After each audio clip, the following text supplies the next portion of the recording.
Magandang araw po, welcome po sa aking channel, Nov9 TV.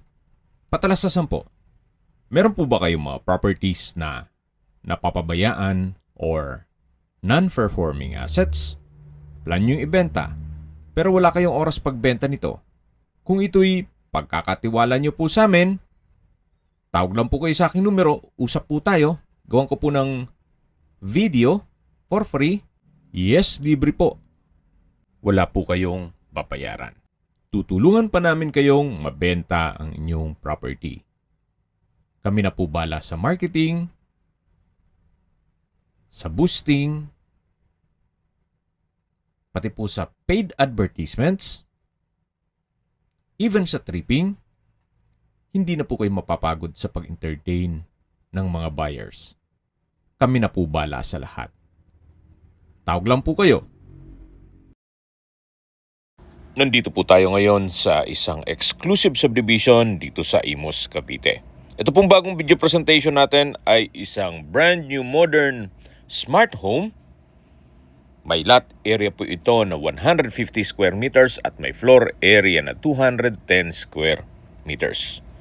With 4 bedrooms, 1 maid's room and driver's room with own air-conditioned units. Ito pong buong bahay ay meron pong 13 inverter aircon units. May 2 powder room, 3 toilet and bath, entertainment room sa 3rd floor, may malaking balkonahe, dirty kitchen, service area, at ito pong garahe. Automated na rin po itong main gate. May CCTV, water tank, in case ng water shortage, smart main door lock, then granite ang flooring from ground floor hanggang 3rd floor. Natural bricks ang interior, then sintered rock ang countertops at island. Ito po ay heat, fire, and scratch proof. Ito pong tempered window glass ay noise reduction. High-end po ang lahat ng fixtures at meron pa pong 2 ventilation machine sa ground floor at 2nd floor na binili pa sa France. Para sa maayos na ventilation, para makaiwas sa molds, moisture, at iba pang hindi ka nais-nais na amoy. May provision na rin po ito para sa solar panel at ang main door at hagdan o staircase ay solid wood nara. Ito po ay owner's built kaya premium materials po ang ginamit. May pagbabago lang sa kanilang plano kaya ibebenta na lang nila ito. Napaganda po ng lokasyon. 1 kilometro lang po nasa highway na kayo. Kung saan nandun na rin po lahat ng mga business establishment. Kaya accessible din po ito ng public transportation. Flood-free area at meron pong 24 hours security. Nandito na po tayo sa pedestrian gate. Yan po yung main door. Naka-slatted wooden door. Then naka-ceiling panels. At natural brick stone po yan. Ilang beses din nila pinalagyan ng waterproofing. Ito naman po yung automated gate na may remote control. Then dito naman po tayo sa garahe. Yan po yung corner glass wall and window. Hanggang dito po sa side ay naka-natural bricks. Napakaganda po ng disenyo. Gaya po ng nasabi ko kanina, ito'y owner's built. From time to time na kinoconstruct po ito ay namomonitor ni owner. Kaya every time na may mga corrections o kung anumang improvements pa, ay namomonitor po nila yan. Ito po yung main door, meron pong glass panel at naka-smart door lock. Welcome po dito sa bahay ni Ma'am at Sir. Meron na rin pong sofa set with center table, split type aircon, granite flooring, modern chandelier, ceiling cove design, at meron pong LED lights. Ito po yung living area. Meron din pong lampshade sa dulo. At dito naman po yung island na meron pong 3 high chair. Ito po yung naka-sintered stone or rock slab. Yan po yung heat, fire, and scratch proof. Ito naman po yung smart control panel.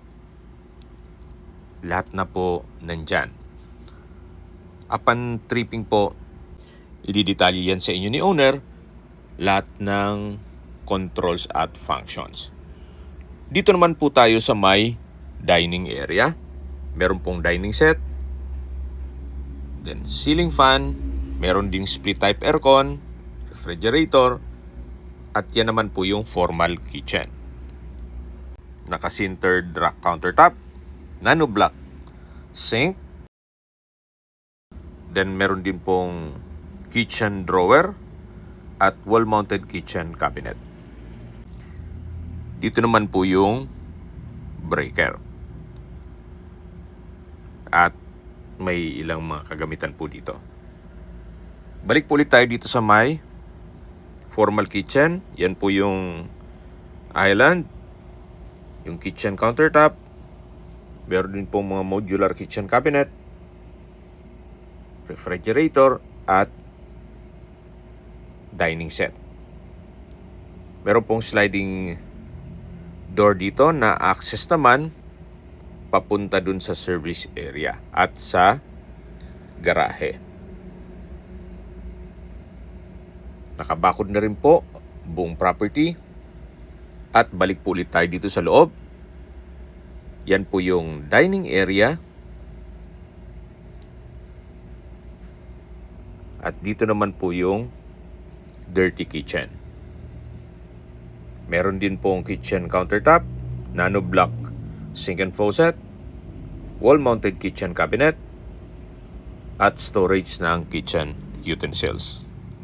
Sa dulo po ay may access door papunta naman dito sa may setback.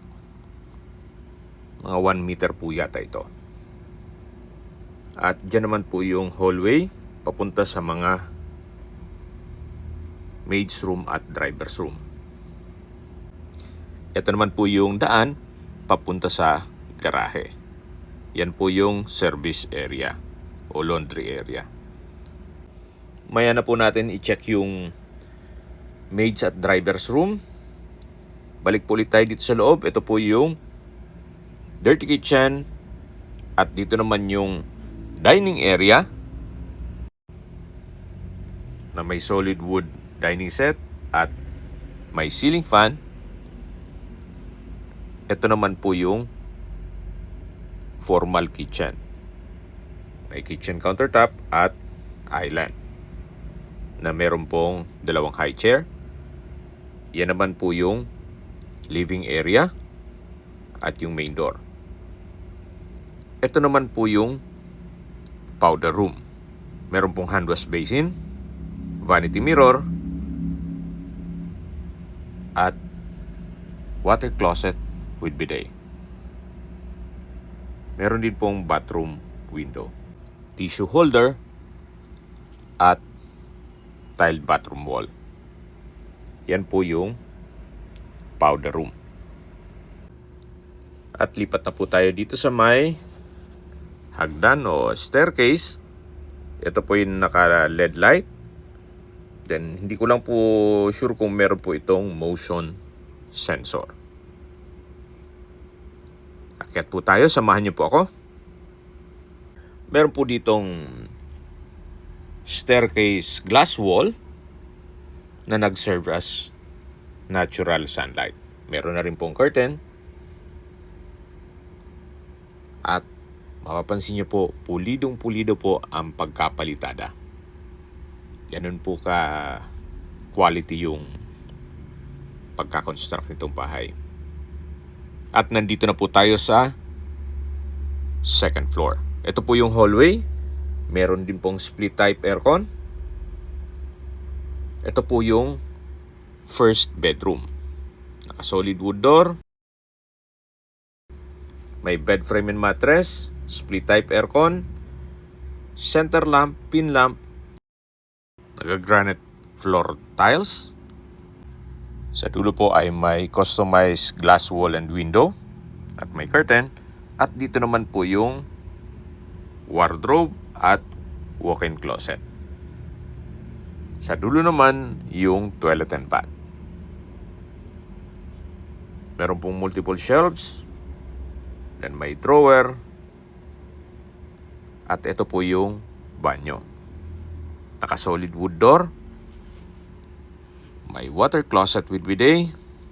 Bathroom countertop with hand wash basin at vanity mirror. From floor to ceiling po ang tile bathroom wall. May towel rack, tissue holder, water closet with bidet. At dito naman po yung shower enclosure. Meron po itong overhead shower. At ito'y high ceiling. Ito po yung toilet and bath ng first bedroom na meron pong walk-in closet. Yan po, tunghayin nyo po. Malaki din ang espasyo. May TV na rin po ito at may console table. At labas po tayo. Yan po yung first bedroom. Balik po ulit tayo dito sa my hallway. Yan po yung dalawang kwarto at pasensya na po kung hindi natin ma-check yan at meron pong natutulog. Upon tripping, ma-check po natin. Halos magkasinlaki rin po ang mga kwarto na yan at meron din pong mga split type aircon. May bed frame mattress. Lipat na po tayo dito sa may common toilet and bath. May bathroom countertop, hand wash basin, stainless faucet, vanity mirror, customized bathroom window, water closet with bidet, towel rack, shower enclosure, at meron din pong overhead shower. From floor to ceiling po ang tile bathroom wall. Yan po yung overhead shower. At ito'y high ceiling na rin po. Ito po yung common toilet and bath dito sa second floor. Yan po yung dalawang kwarto. At ito naman yung master bedroom. Meron din pong chandelier dito sa may staircase. Ito naman po yung hagdan papunta sa third floor. Meron din pong staircase glass wall na nag-serve as natural sunlight at may curtain. Ito pong staircase ay meron na rin pong LED lights. Akyat po ulit tayo. Samahan niyo po ako. At nandito na po tayo sa third floor. Naka-granite floor tiles. Ito po yung entertainment room. May sofa set, may TV, ceiling cove design, ceiling fan, may split type aircon. At sa dulo po yung fourth bedroom na pwede rin gawing guest room o di kaya'y office. Dalawa po ang split type aircon dito. Meron din pong glass wall and window. At ito po yung tinutukoy ko na pang-apat na kwarto o fourth bedroom. Sa spasyo, sakto lang. Hindi man siya ganun kaliit at hindi naman ganun kalaki. Meron din rin pong bed frame with mattress. At may customized glass window na may curtain. Ito naman po yung toilet and bath. ng pang-apat na kwarto. May hand wash basin, malaking vanity mirror.